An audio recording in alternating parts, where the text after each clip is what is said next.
We are deconstructing the 5 pillars of the Paul Guthrie deception.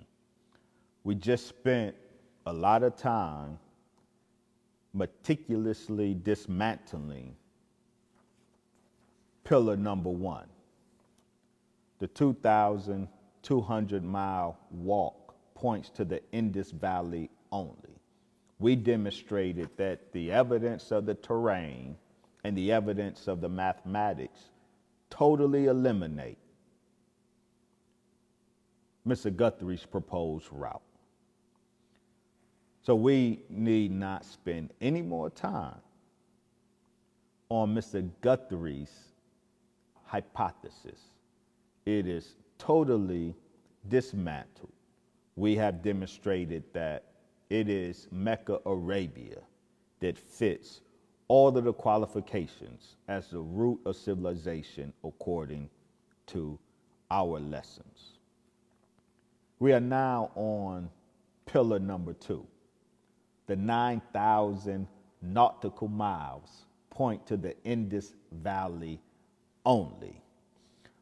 What is this 9,000 nautical miles of which we speak? Please listen to Mr. Guthrie. Do you remember a little earlier I mentioned that W.D. Farad traveled 9,000 miles from the root of civilization to North America? Yeah, I was going to ask you if you could talk about that. Well, in the lessons, he tells us again how we are to measure that distance. And if we use how he said to measure that distance, we'll see that takes us again directly to India. Yeah, explain that. Okay. In English lesson number C1, line number 32, it says, well, they wanted to go to their own country, but they could not swim 9,000 miles. Right. Swimming is done across water, not across any land. So the distance between America and the root of civilization is a distance of 9,000 miles by water. When we measure the distance by water between America and Mecca, Arabia, we find that the distance does not equal 9,000 miles. So once again, Mecca, Arabia is excluded. It cannot be the root of civilization described in English lesson number C1. On the other hand, when we measure the distance from North America to the Indus Valley region of India, from the eastern seaboard of the United States, across the Atlantic Ocean, through the Mediterranean Sea, down the Suez Canal, and around the Arabian Sea, we find that the distance by water between America and the Indus Valley region of India equals 9,000 miles, exactly as explained in the lesson. Now we have triangulated the exact geographic location of the country, which the lessons refer to as the root of civilization. This means that no other place, location on the face of the planet Earth is both 2,200 miles by land from the Caucasus Mountains and at the same time 9,000 miles by water from North America. No other location on the face of the planet Earth fits this description other than India. No other place on the face of this earth but India. Mr. Guthrie wants us to accept his proposal that when the lessons speak of the slaves or former slaves here in America desiring to return home,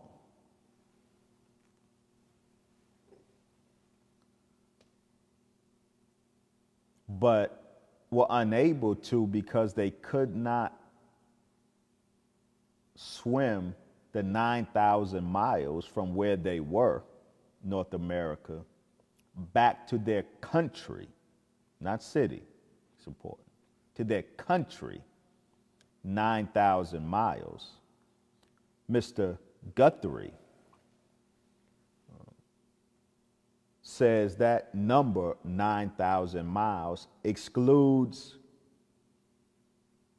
Arabia. But of course, he does not give us any mathematics with sensing a pattern. He doesn't give us any mathematics that would exclude Arabia. And back to, remember when we dealt with the first pillar of the Paul Guthrie deception, the 2,200 mile deception? Mr. Guthrie threw it out there that Mecca, Arabia could not be the location because Mecca, Arabia is only 1,500 miles or less than 1,500 miles from the Caucasus Mountains.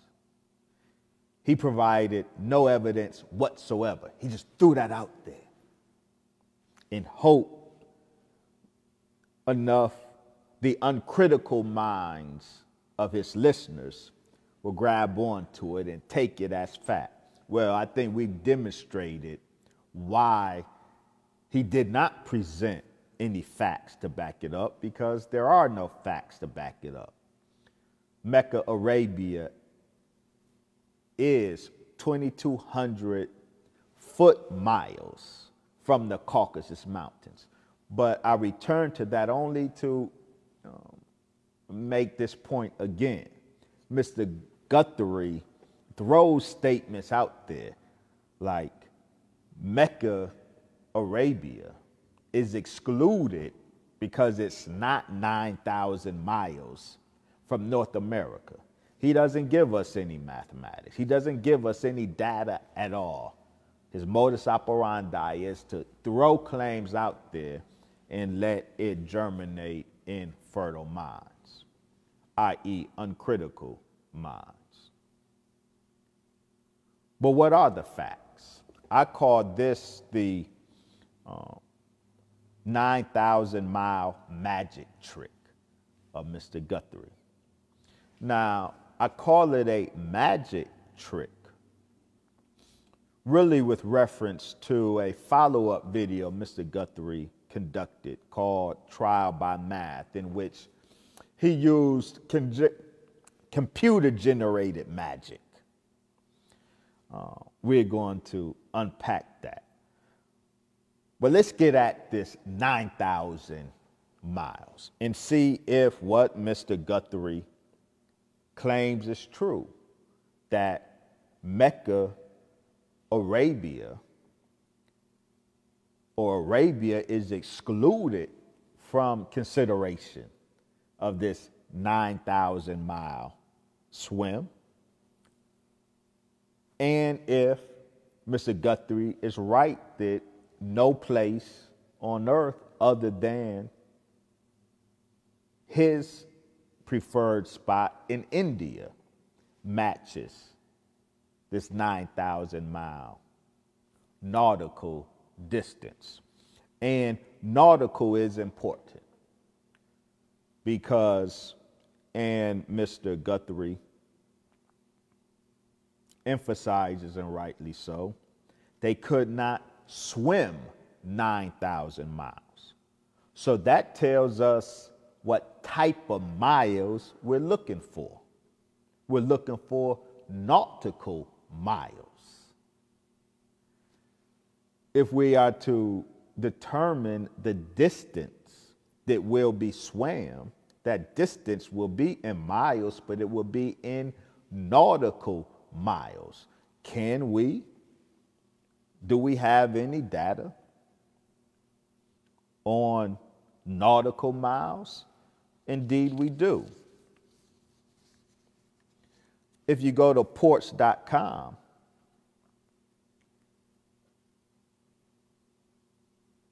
the distance between the port of Houston in North America, in Texas, the distance between the port of Houston and the port of Jizan is almost, in Arabia, is almost exactly 8,941 nautical miles, 9,000 miles. Now, let's quote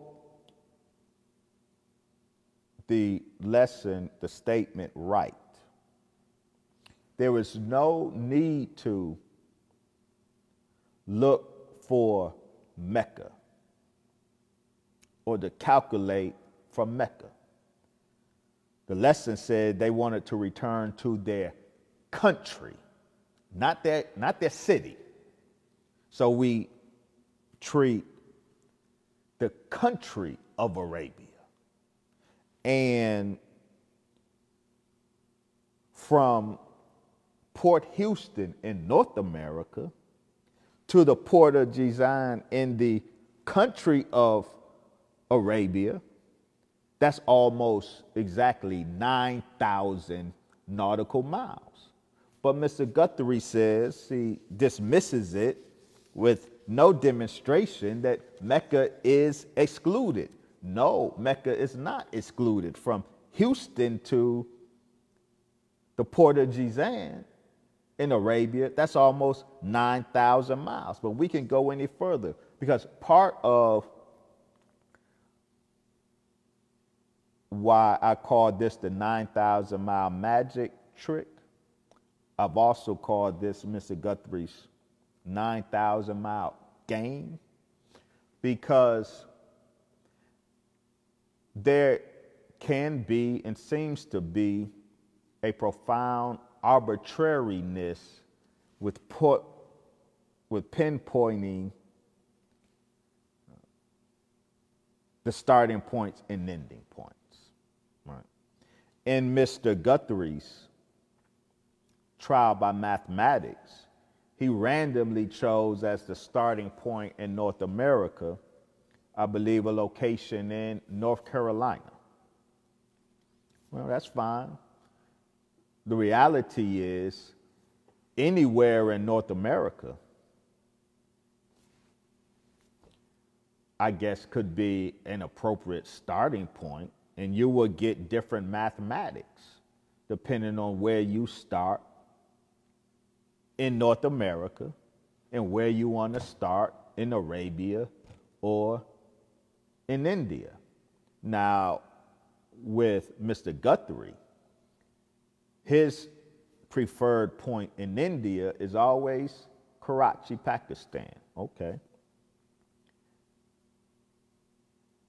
If we start from the port of Houston in North America to the port of Jizan in Saudi Arabia, that's 9,000 nautical miles, or to be exact, 8,941. But to be fair, port of Houston, Texas, it seems almost arbitrary, right? But in fairness, we can pick any place in this North America. And Mr. Guthrie didn't pick Port of Houston. I just did, but I concede it's quite arbitrary. Is there a less arbitrary possibility? Now let's see. English C lesson number 1 was written in 1934, as I understand it, which is when Master Wesley Muhammad was in Detroit, Michigan. Might the point of reference be from Detroit to the home country? Might he been speaking from his personal point of reference when he said they cannot swim 9,000 miles? Well, it's a possibility. I don't say that I can prove that, but indulge me out of the spirit of kindness. You owe me one. indulge me. Just say, what would, if Detroit, where the lesson was written, where Master Fard Muhammad was at the time of the lesson, what if Detroit was a point of origin for the 9,000 nautical mile journey to the home country? What would that number be? Well, we got it right here. That number will be 8,995 nautical miles. 9,000 nautical miles. So the claim that Arabia is excluded, the reason no evidence was offered is because that claim is false. You can get in from multiple locations in North America a 9,000 nautical mile journey from North America to the Arabian Peninsula. And what's more, well, because Mr. Guthrie doesn't use nautical miles in his reconstruction, trial by mathematics. He uses miles, but he emphasizes that their swimming is by water. So we need nautical miles. What does the mathematics say? Mr. Guthrie wants to take us from North America to Karachi, Pakistan. Okay. If we start in Detroit, where Master Fard Muhammad was, when he wrote that lesson and said his people cannot swim 9,000 miles from the port of Detroit to the port of Karachi, Mr. Guthrie's fave place, do we find 9,000 nautical miles? Absolutely not. We find nearly 12,000 nautical miles, or to be exact, 11,768 miles. So from the port of Detroit to Arabia, 9,000 nautical miles. From the port of Detroit to Karachi, Pakistan, 12,000 nautical miles. I think we don't have to belabor the point too much. We can say that the second pillar of the Paul Guthrie deception crumbles. The 9,000 nautical miles point to the Indus Valley only. That pillar crumbles. The 9,000 nautical miles can very well point not just to North America, multiple points in North America to Arabia, but specifically to the point where Master Fard Muhammad was located when he uttered those words, the city of Detroit.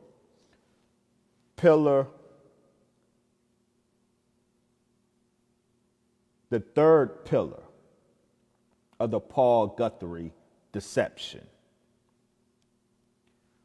Please listen to Mr. Guthrie.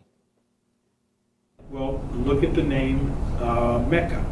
Everybody already knows about the city of Mecca on the Arabian Peninsula. But ancient India was in ancient times known by a name very similar to Mecca. It's called the Indus Valley Civilization. That civilization, which the lessons correctly call the root of civilization in Asia, is located in the western part of India. The exact same place of India where all the names come from. Usman, Shah, all the names come from, and everything else comes from the same part of India. In ancient times, the Indus Valley civilization was known as Mleccha, M-L-E-C-C-H-A. Mleccha, you can hear the name in there, Mecca in there. Mleccha is the modern way of pronouncing, it's the more Aryanized or Indo-European way of pronouncing a very old name. The people of that civilization in ancient India, they called their civilization Mecca. The people who lived near them, they called that part of India Mecca. Archaeologists tell us that even as far away as Sumer, it was known as Mleccha.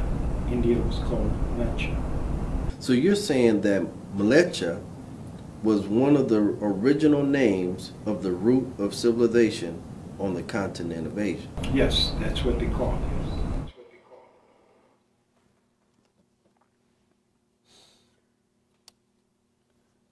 In ancient times, Mr. Guthrie says, the Indus Valley civilization was known as Mleccha. He says further, the people of that civilization of ancient India, the Indus Valley people themselves, they called their civilization Mleccha. He says further, quote, archaeologists tell us that even as far as Sumer is ancient Mesopotamia. Archaeologists tell us that even as far as Sumer, it was known as Mleccha, end quote.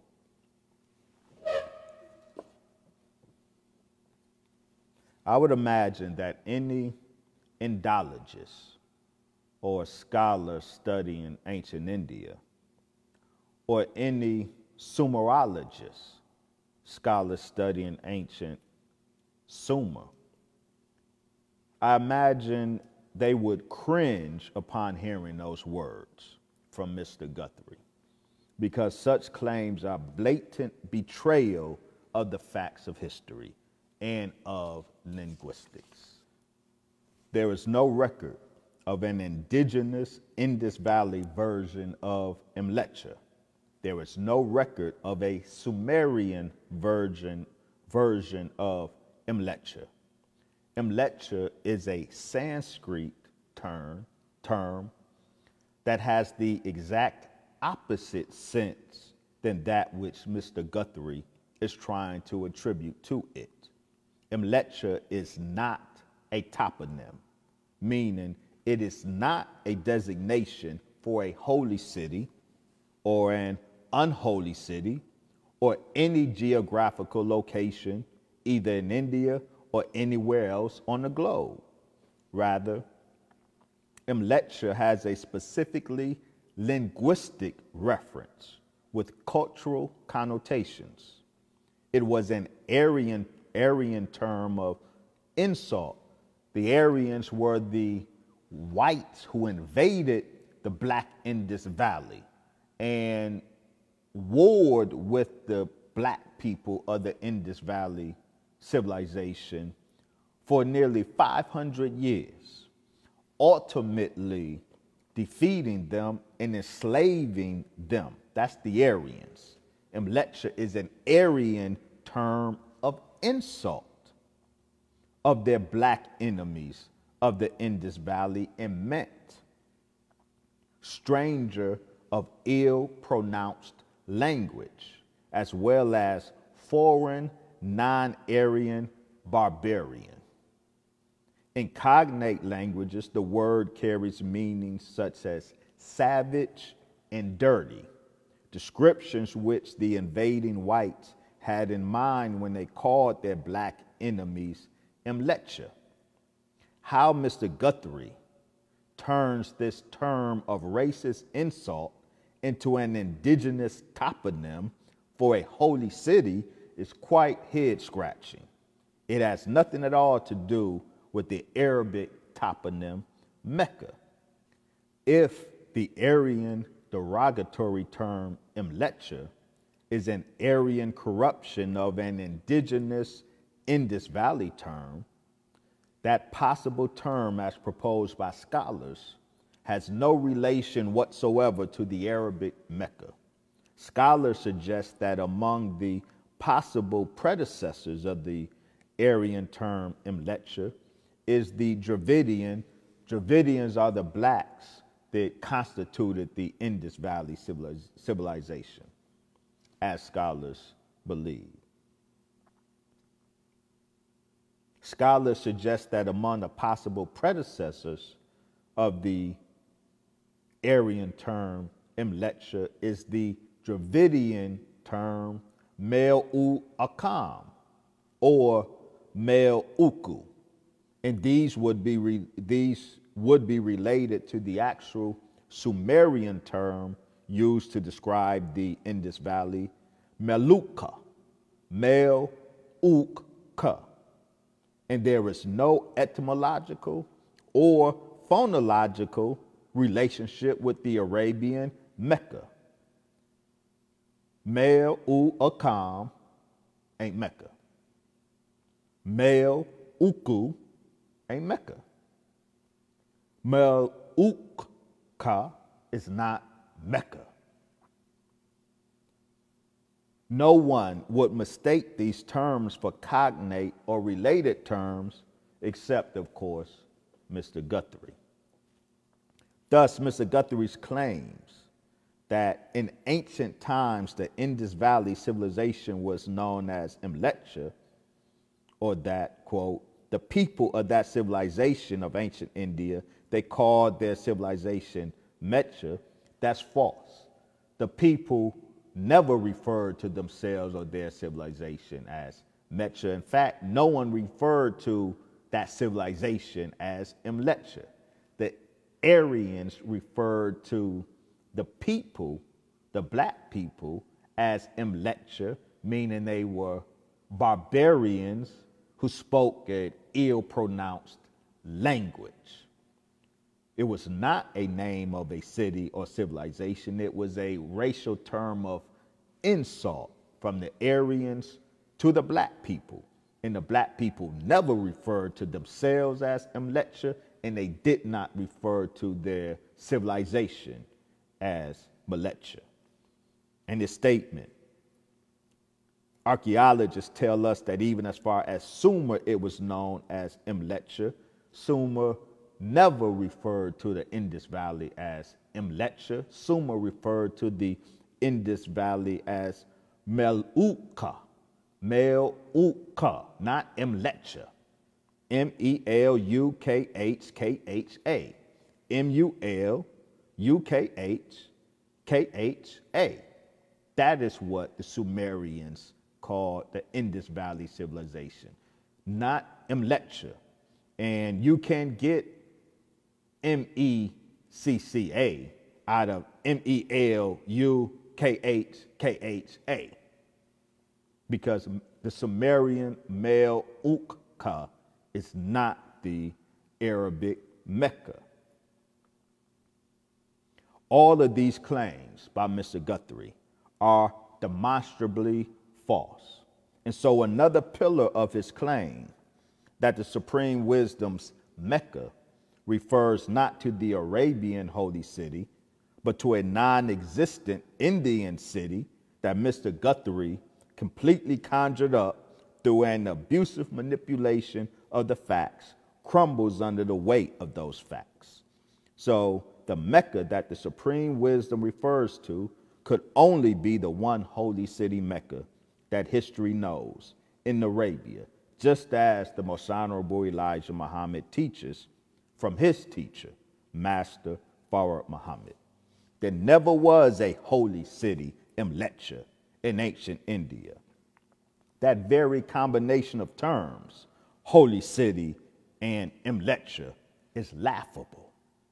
In addition, it is the one and only Arabian Mecca that is both 2,200 miles by foot from the Caucasus Mountains and 9,000 nautical miles from points in North America. Thus, the third pillar of the Paul Guthrie deception crumbles.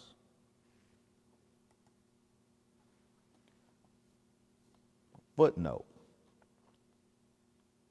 But is Arabia in the Far East and bordered by the Indian Ocean on the south? Absolutely, it is. Mr. Guthrie makes hay with this description in our lessons. that Arabia is in the Far East. Mr. Guthrie does not here suggest that even though this lesson is described by Master Farad Muhammad as being nearly correct, so there was some level of incorrectness somewhere in the lesson, in that particular lesson. Mr. Guthrie says Arabia is not in the Far East, Arabia is in the Middle East. And Arabia isn't bordered on the Indian Ocean on the south, because Yemen and Oman are south of Arabia, and what's more, it's the Arabian Sea, not the Indian Ocean, that borders. Was this part of the lesson incorrect? I doubt it. Despite Mr. Guthrie's insistence, why, Brother Wesley, how can you say that? Mr. Guthrie's arguments seem pretty straightforward. It's not the Far East, it's the Middle East. It's not bordered by the Indian Ocean, it's bordered by the Arabian Sea. Well, not so fast. One mistake that Mr. Guthrie makes. First, the Arabia that was our country is the Arabian Peninsula. The nation states of Saudi Arabia, Yemen, Oman, those are artificial boundaries that the white man imposed on an area that we called Arabia. The Most Honorable Elijah Muhammad teaches us Arabia was the name that we, the original man, the original inhabitants of that land, applied not to Saudi Arabia, the nation state, but to the Arabian Peninsula. That's Arabia. That's our home.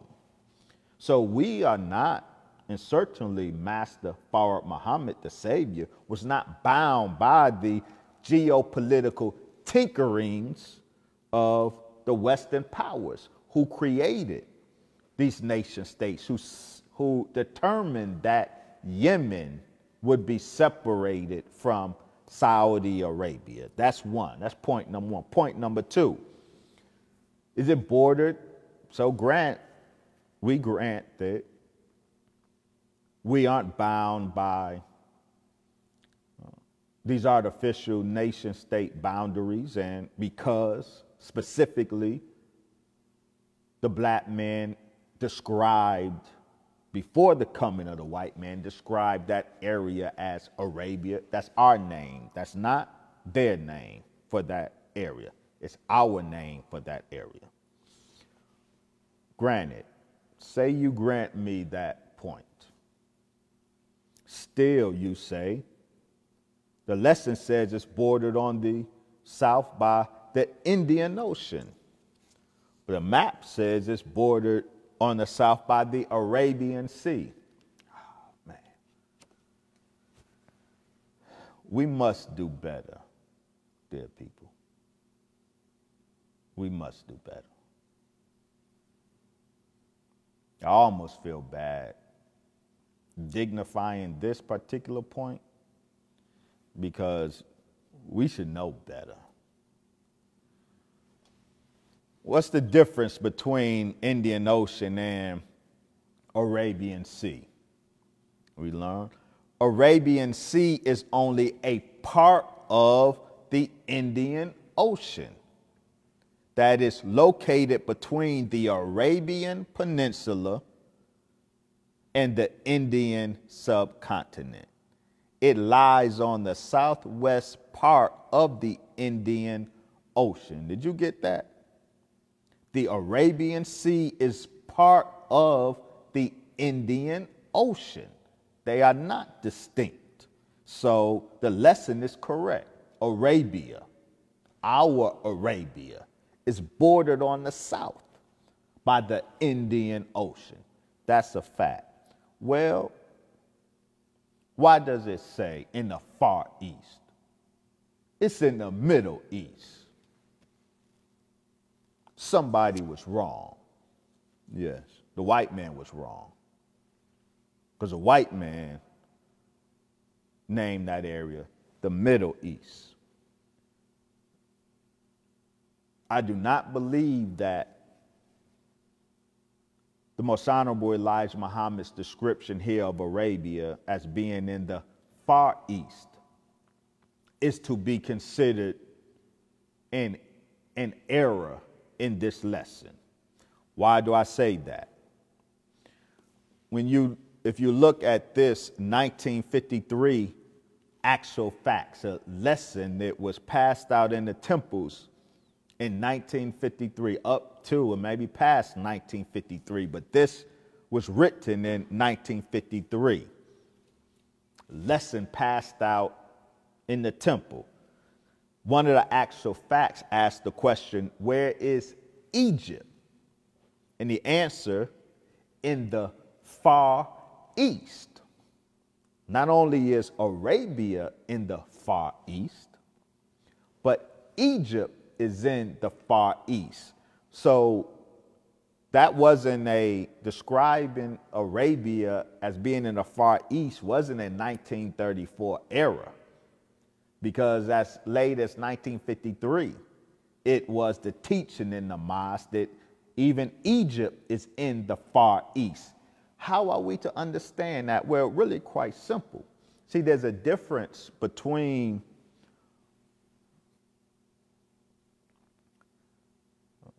Asiatic geography.